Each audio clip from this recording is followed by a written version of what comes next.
After my divorce, I worked nonstop and finally closed the deal on a house. Then my sister, who sided with my ex in court, showed up with her kids, expecting to live there. But I refused and kept my distance.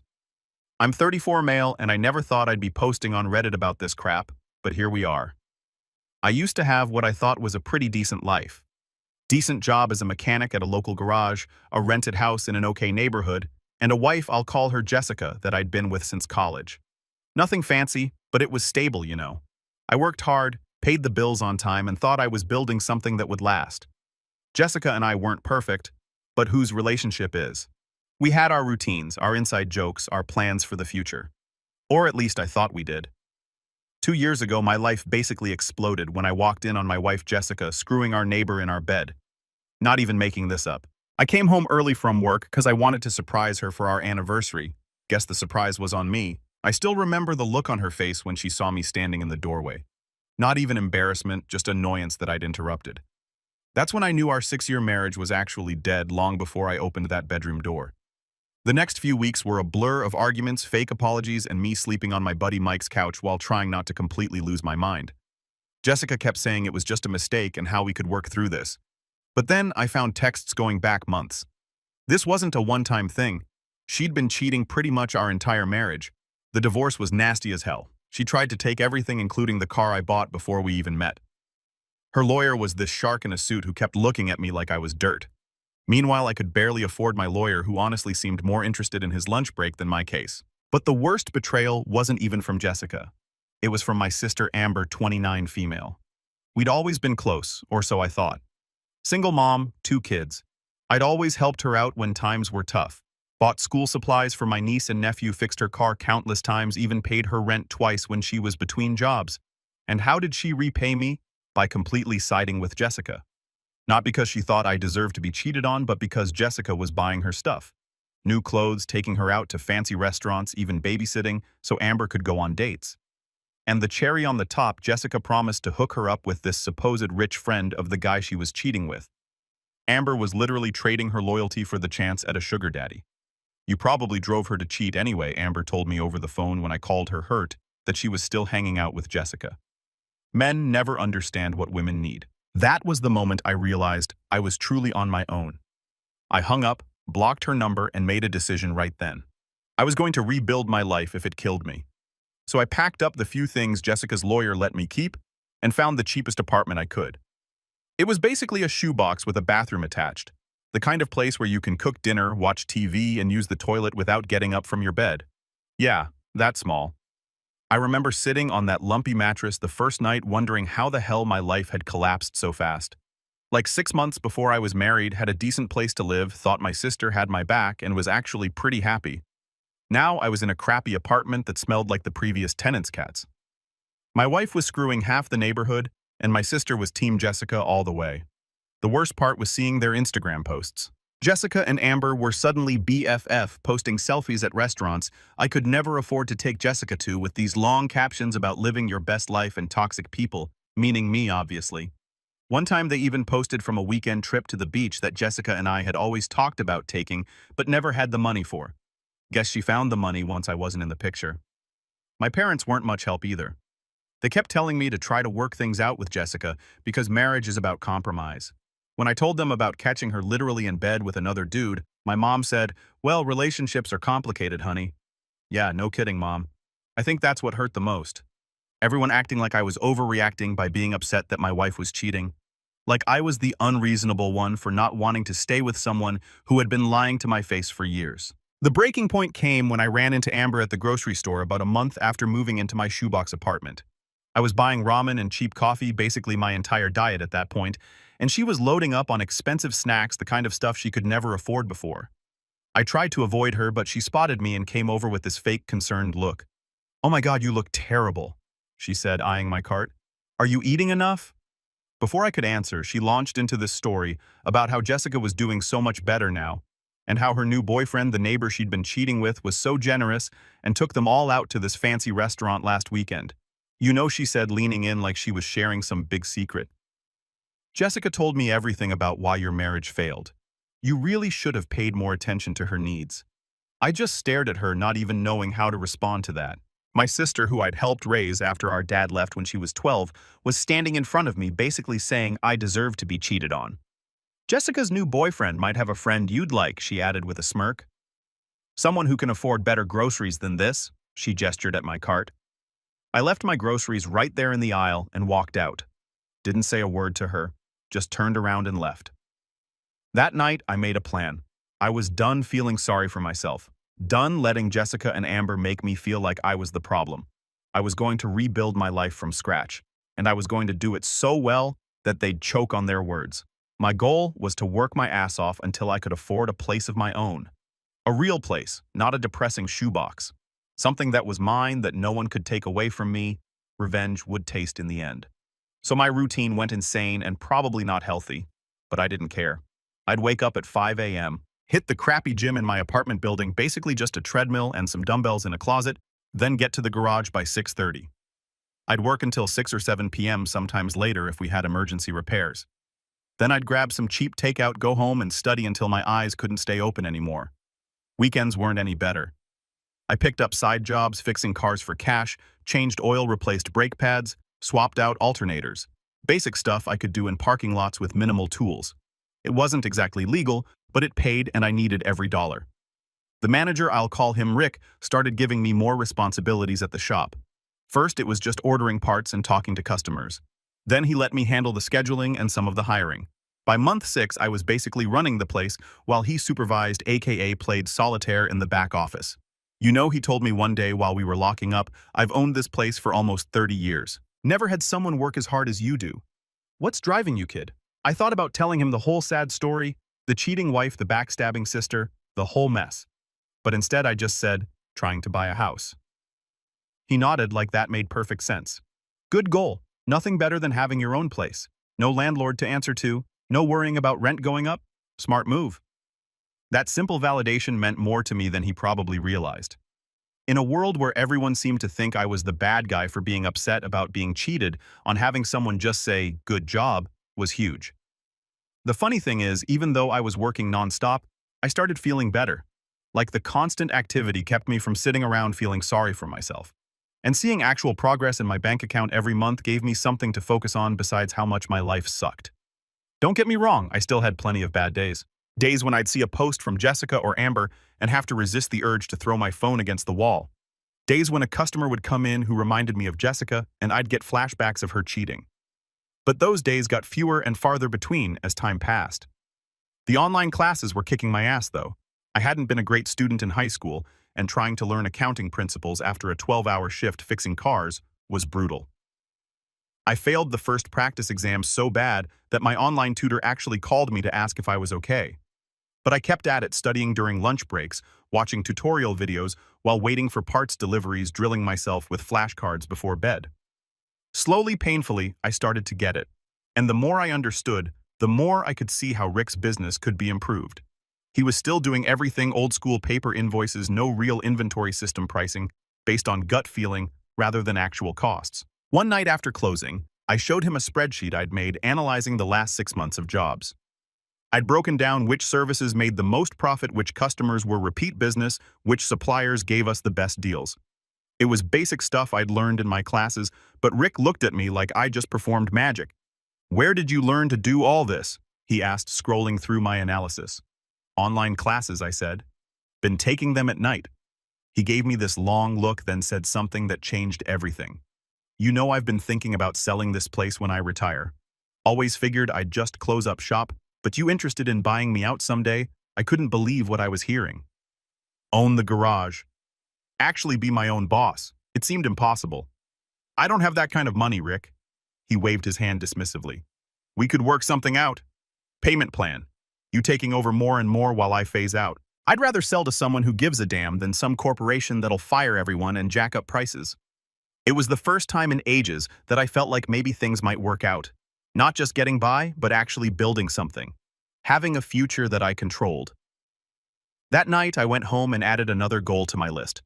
Not just buy a house, but buy the garage too.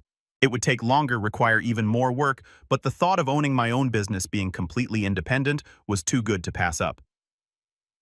About a year into my nonstop grind, things at the shop were going great. Rick had basically made me the manager, and our business was up 30% since I'd started running things. I was saving every penny that didn't go to rent or food. My social life was non-existent. But I didn't care. I had a plan. Then I started hearing whispers that things weren't so perfect in Jessica and Amber's land. The guy Jessica had been cheating with? Yeah, he'd moved on to someone else barely 2 months after our divorce was final. Apparently, he wasn't interested in anything serious. And that rich sugar daddy Jessica had promised to introduce Amber to turned out he was just some broke dude pretending to be rich to get into clubs. When Amber finally met him, he tried to get her to pay for dinner. The shopping trip slowed down. The fancy vacations stopped. Jessica had blown through most of her divorce money trying to impress her new boyfriend who'd now ditched her. And Amber, who'd quit her steady job at the insurance office thinking she was about to land a rich guy, was struggling to find work again. I heard all this through Mike, who was still friends with Jessica's cousin. I didn't say anything when he told me. Didn't laugh or say, "I told you so." Just nodded and kept working on the transmission I was fixing.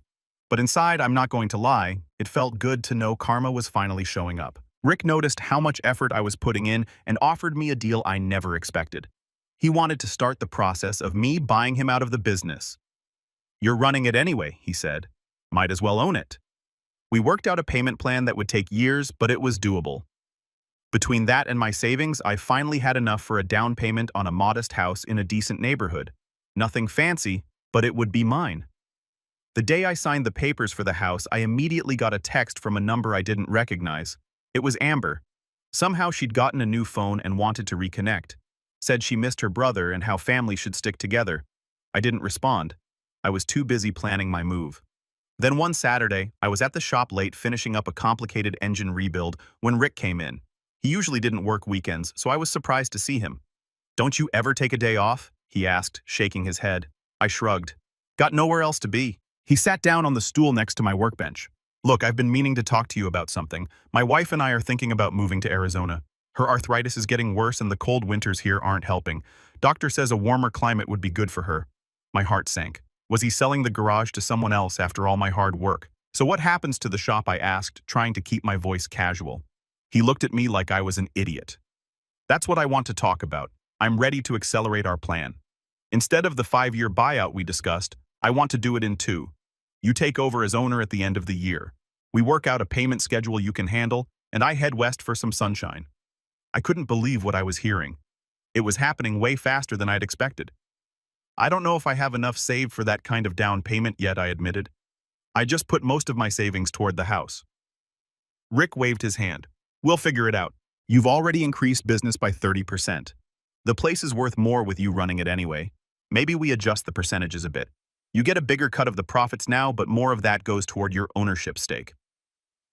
We spent the next hour working out the details. By the time he left, we had the outline of a deal that would make me the owner of Rick's Auto Repair by Christmas. It wasn't perfect. I'd be stretching myself financially for a couple of years, but it was doable. And the thought of owning my own business before I turned 35, that was worth the risk. As I was locking up the shop, my phone buzzed with another text from Amber. This one was less friendly than the first.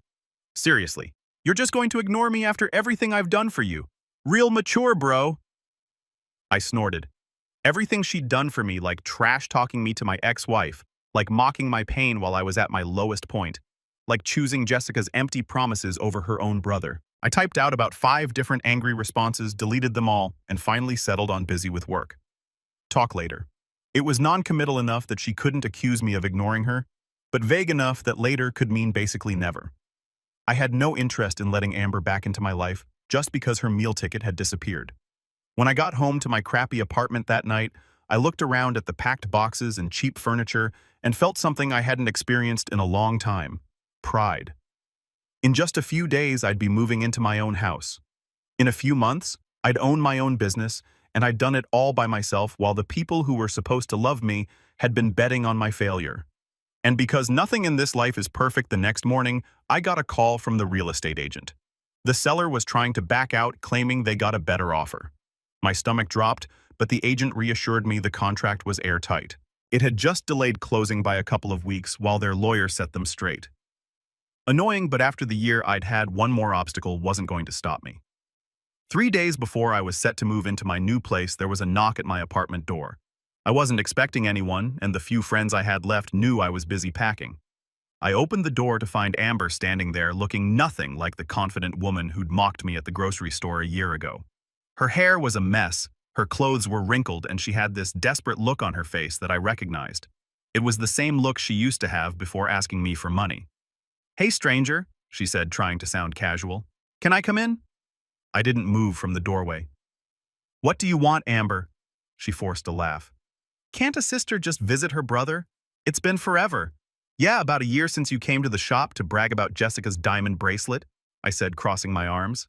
Her fake smile dropped. "Look, I made some mistakes. Okay, I was stupid. Jessica fed me all these lies about you and I believed her. I'm sorry." I laughed. "Where is Jessica now? Still buying you stuff?" Amber's eyes dropped to the floor. "We're not really hanging out anymore. She's going through some stuff. That means Jessica wasn't useful to her anymore." I sighed again. "What do you want, Amber?" That's when she noticed the boxes behind me. "Are you moving?" "Yep. Bought a house. Closing was last week." Her eyes lit up like I just offered her a winning lottery ticket. "A house? That's amazing. How many bedrooms?" And there it was. I could see the wheels turning in her head. "3. I said, knowing exactly where this was going. "That's perfect," she exclaimed way too enthusiastically. "Because, well, I'm kind of in a situation. My landlord's selling the building and we have to be out by the end of the month.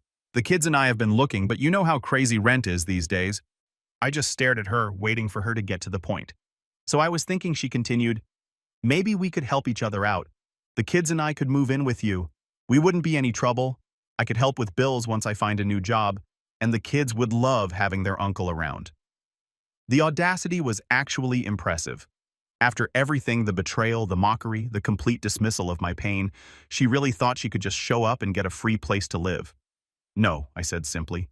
Her smile faltered. "What do you mean, no? I mean, no. You can't live with me. Not now. Not ever." She switched tactics immediately, her eyes welling up with tears. "But the kids, they have nowhere to go. We might end up in a shelter." "Is that what you want? Your own niece and nephew homeless because you're too selfish to help?" That's when I lost it.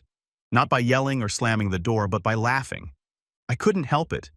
The sheer manipulation was so transparent. "Where were you when Jessica was screwing around behind my back?" I asked. "Where were you when I was sleeping on Mike's couch? When I lost my house, my savings, my marriage?" "Oh, right. You were shopping with the woman who destroyed my life, laughing about what a loser I was." Her face went pale. "That's not—" I didn't mean. I started to close the door, but she stuck her foot in the way. "Please," she begged, real desperation in her voice now. "I have nowhere else to go. Mom and Dad won't help. Jessica's ghosting me and my friends. They can't take us in." "That sounds like a you problem," I said, echoing the exact words she'd said to me when I told her Jessica had taken most of our joint account before I could freeze it. I moved her foot and closed the door. For about 5 minutes, she stood out there knocking and calling my name. I ignored her completely, going back to packing boxes like she wasn't even there. Eventually, she gave up and left. I thought that would be the end of it. I should have known better. The next day, my phone started blowing up with texts and calls not just from Amber, but from my parents too. Apparently, Amber had gone straight to them with some sob story about how I was refusing to help her and the kids in their time of need. My mom's voicemail was classic guilt trip material. "I raised you better than this. Family helps family. I can't believe you would let your sister and those poor children suffer when you have a whole house to yourself. Never mind that my parents had barely reached out during my divorce. Never mind that they'd suggested I try to work things out with Jessica even after I told them about the cheating. Never mind that they'd done absolutely nothing to help me when I was the one in crisis." My dad's message was worse. "Son, I'm disappointed in you. A man takes care of his family. Your sister needs help, and you're in a position to provide it. That's your responsibility as her brother." I hadn't heard from my dad in months, and this was what finally got him to call, telling me I wasn't being man enough because I wouldn't let my backstabbing sister move into the house I'd worked my ass off to buy. I didn't respond to any of them. Instead, I focused on finishing my packing and coordinating with the moving company. I had taken the day off from the garage specifically to get everything ready for the move, and I wasn't going to waste it dealing with family drama. Then came the text that really set me off. It was from Jessica. Yeah, my ex-wife. The woman who cheated on me for most of our marriage thought she had the right to weigh in. "I know we're not on the best terms, but I'm really worried about Amber and the kids. She says you bought a house with plenty of room but won't help them. That doesn't sound like the man I married. Please reconsider." The hypocrisy was so stunning I had to read it twice. I finally broke my silence with a single reply. The man you married no longer exists. You killed him. Do not contact me again. Then I blocked her number. By that evening, the messages from my family had taken on a more threatening tone. My mom was now saying she was going to have to get involved if I didn't do the right thing. My dad mentioned something about coming over to talk some sense into me. Amber had switched from begging to angry accusations about how I was showing my true colors and always was the selfish one. I didn't care anymore. Let them come. Let them threaten. I was done being the family doormat. The next morning, I woke up to a new voice message from an unknown number. It was Jessica's mother, my former mother-in-law, telling me she was very disappointed in how I was treating Amber and that she had raised Jessica to believe family comes first. I nearly choked on my coffee. Yeah, Jessica really put family first when she was screwing the neighbor. I realized they were pulling out all the stops contacting anyone they thought might have influence over me. It was pathetic and desperate, but also a little scary.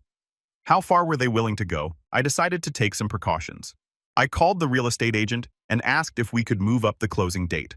Explained that I had some family issues and needed to get into the house as soon as possible. She said she'd try, but no promises. Then I called Rick and explained the situation.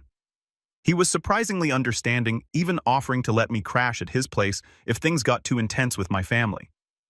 I also called Mike, who had been my rock through the divorce. He immediately offered to come over and help me finish packing and to be there when I moved in case my family tried to show up and cause trouble. Dude, he said they're only coming around now because you're doing well. Where were they when you were sleeping on my couch? Screw them. It felt good to have people in my corner, even if they weren't blood relatives. That afternoon, the real estate agent called with good news. We could close the next day. The seller had finally accepted that they couldn't back out, and all the paperwork was ready. I'd be able to move into my new house 48 hours earlier than planned. I didn't tell anyone in my family about the change in plans. Let them show up at my empty apartment.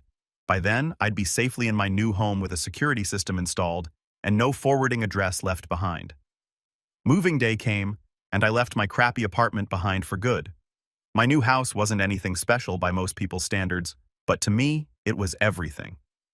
I spent that first night sitting on my back porch with a cold soda, looking up at the stars, feeling like I could finally breathe again. And I did something I probably shouldn't have. I posted a few photos of my new place on Facebook. Nothing flashy, just a simple new chapter, new home post. I knew Amber would see it. I knew my parents would see it. Part of me wanted them to. The reactions were immediate. Friends I hadn't talked to in ages congratulated me. Guys from the shop liked the post. A few people from high school commented about how well I was doing. And then the private messages started. My dad telling me how disappointed he was that I would flaunt my success while your sister struggles. My mom saying I was being needlessly cruel. And Amber, she went nuclear. She posted this long, dramatic rant on her page about how money changes people. She didn't tag me, but everyone knew who she was talking about. I didn't engage with their drama. I focused on the garage. Business was booming, and Rick was talking about retiring earlier than planned. We were working out the details of me taking over completely within the next year. For the first time since finding Jessica with that guy, I was actually happy, not just surviving, but thriving, and I'd done it all on my own. But of course, they couldn't just let me be. 3 days after I moved in, my mom called from a new number I hadn't blocked yet. I picked up without checking caller ID, thinking it might be a client from the garage. Hello? Finally, you answer. My mom's voice was that special mix of relief and accusation. We've been trying to reach you for days. I sighed. What do you want, Mom? What do I want? I want you to act like the son I raised. Your sister and those children are about to be homeless, and you're ignoring their calls while living in a big empty house all by yourself. I had to laugh at that. Big empty house. Mom, it's a modest 3-bedroom in a middle-class neighborhood, and it's not empty. I live here. You know what I mean? She snapped. You have room. They need room. It's that simple. Nothing's ever that simple, I said. Where was all this family concern when Jessica was cheating on me, when I was the one who lost everything? There was a pause on the line. Then in a softer voice she said, that was different. How was it different? I demanded. You're a man, she said. Like that explained everything. Men can take care of themselves. Amber has children. And there it was, the double standard that had defined my entire relationship with my family. I was expected to handle everything on my own, to sacrifice to be the strong one. But Amber, she got endless excuses. Mom, I said, keeping my voice calm. I worked 80-hour weeks for 2 years to afford this house. I took online classes after 12-hour shifts at the garage. I lived in an apartment where the bathroom ceiling leaked when the upstairs neighbor took a shower. I did all that by myself without help from anyone, especially not my family. So no, Amber can't live with me. She made her choice when she sided with Jessica, and now she can deal with the consequences. She made a mistake, my mom insisted. People make mistakes. Yeah, they do, I agreed. And sometimes those mistakes have consequences that can't be fixed with a simple sorry. This is one of those times, so you'll punish the children too. They didn't do anything wrong. It was a low blow using my niece and nephew against me. I loved those kids, even though I hadn't seen them much since the divorce. But I knew what would happen if I let Amber move in. She'd never leave, and eventually, I'd end up supporting all three of them while she went back to her old ways. The kids have grandparents with a 4-bedroom house, I pointed out. Why aren't they moving in with you and Dad? Another telling pause. Your father and I are too old to have children running around. We need our peace and quiet. They wanted to use my house as a dumping ground for Amber's problems so they wouldn't have to deal with them. Well, I need my peace and quiet too, I said. After the past 2 years, I've earned it. This isn't over, my mom warned before hanging up. She was right about that. At least it wasn't over. Not by a long shot. The next day, I came home from work to find Amber's car parked in my driveway. She was sitting on my front porch with her kids surrounded by suitcases and garbage bags full of clothes. What the hell is this? I asked as I got out of my truck. We got evicted, she said loud enough for the neighbors to hear. We have nowhere else to go. The kids looked confused and tired. I felt bad for them. But this level of manipulation, she said defiantly. So you thought you'd just show up at my house with all your stuff? You didn't really, without even asking if you wouldn't let your own niece and nephew be homeless? She was trying to back me into a corner using the kids as shields. It was a dirty move, but exactly what I'd expect from her. Get in your car and leave, I said firmly. Now or what? She challenged. You'll call the cops on your own sister with her kids right here. I took a deep breath. Amber, this isn't going to work. I'm not letting you guilt me into this. Take the kids to Mom and Dad's. They won't take us, she admitted. They said they're too old for kids. Then call Jessica, I suggested. You two were best friends, remember, shopping buddies? She can put you up. Amber's face darkened. Jessica is... We're not really talking anymore. Shocking, I muttered. Look, I feel for the kids, I really do. But you can't stay here. You're a real piece of work, Amber spat. Acting all high and mighty because you've got a house now. Newsflash. You're still the same loser Jessica cheated on. No wonder she couldn't stay faithful. Who would want to be with someone so selfish and cold? And just like that, any guilt I might have felt vanished. That was the real Amber, the one who had mocked my pain, who had chosen Jessica over her own brother, who was now trying to manipulate me using her children. Get off my property, I said coldly. Now or I really will call the cops. She must have seen something in my face that told her I meant it because she started gathering up her bags. Come on, kids, she said loudly. Your uncle doesn't want us. We'll figure something out on our own like we always do. A week after Amber's little stunt on my porch, I thought things would finally settle down. I had my house, my business, my peace. But people like her and Jessica, they don't go down without one last desperate attempt. I knew better, so I took precautions. So the morning after Amber's stunt on my porch, I went straight to the county clerk's office and filed for a no trespassing order against her. The process was easier than I expected. Turns out when someone shows up with bags and kids trying to force their way into your home, that's actual grounds for concern. The police officer I spoke to said I had enough evidence to enforce it immediately. She also suggested installing cameras in case Amber tried anything again. So that's exactly what I did. By noon, I had security cameras covering every inch of my property with motion alerts sent straight to my phone. Let Amber try another sob story ambush. I'd have the cops at my doorstep before she could get comfortable. But then Jessica showed up out of nowhere. It was late, close to midnight, and I was just getting home from the garage. My porch light caught the figure sitting on my front steps, arms wrapped around herself. It took me a second, but when she looked up, I recognized her Jessica. She looked terrible. Nothing like the put-together woman who used to flaunt new jewelry on Instagram while mocking me behind my back. Her hair was a mess. She had bags under her eyes, and she looked smaller somehow, like life had finally knocked her down a few pegs. Matt, she said, her voice weak.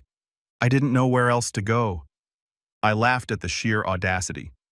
Not my problem, I said, stepping around her to unlock my door. Please, she said, standing quickly. Just talk to me. I sighed. Talk about what, Jessica? How you cheated on me for years. How you ran through the divorce money and got dumped, or maybe how you encouraged my sister to turn against me. Pick one. She flinched. But I didn't feel bad. Not even a little. I made mistakes, she whispered, swallowing hard. I was stupid. I thought. She stopped rubbing her arms like she was trying to hold herself together. I thought I had everything figured out, but I didn't. He left me Matt, just like that. One day I woke up and he was gone, took everything. I lost my job, my apartment. I'm back at my mom's place and she's threatening to kick me out. Sounds like karma, I said, stepping inside. She grabbed my arm before I could close the door. I loved you, she blurted, tears in her eyes. I know I messed up, but we had something real. Don't you ever miss it? I stared at her for a long moment, then smiled. No, I said, and shut the door in her face. I stood there listening as she cried outside for a minute before finally giving up and leaving. I didn't feel a damn thing. She was just another person from my past, desperate to claw her way back in. But that door was locked, and I was never opening it again. Amber must have found out about Jessica's failed attempt, because 2 days later, my parents showed up unannounced. I opened the door to see my mom with her arms crossed. My dad was already looking pissed. We need to talk, my mom said, stepping past me into the house like she still had authority over me. I let them in, if only to get it over with. They didn't waste time. Your sister is in trouble. My dad started. She needs a place to stay. A good son would help her. A good son, I kept laughing. Funny. I don't remember hearing from you when I was the one who needed help. My mom's face hardened. That was different. You're a man. Amber has children. And I told her to take them to you. I shot back. But I guess your peace and quiet is more important, huh? You want me to be the responsible one, but only when it benefits you. My dad stood up, voice cold. You're selfish. You let money change you. You're not the son we raised. That hit, but not in the way they intended. I just nodded. You're right. I'm not the son you raised. That guy would have let himself be guilted into taking care of a woman who betrayed him. That guy would have kept giving to people who never gave back. That guy would have let his family walk all over him. I looked them both in the eye. But that guy's gone, and you should probably leave. My mom huffed and grabbed her purse. You'll regret this. Doubt it, I said, holding the door open. They left without another word. I closed the door behind them, locked it, and stood there for a second, taking it all in. I wasn't their son anymore. Good. I didn't need to be. I had a house, a business, and a future. I built it all from scratch. And as I stood in my own home with nobody left to drag me down, I realized something. I'd never been freer in my entire life.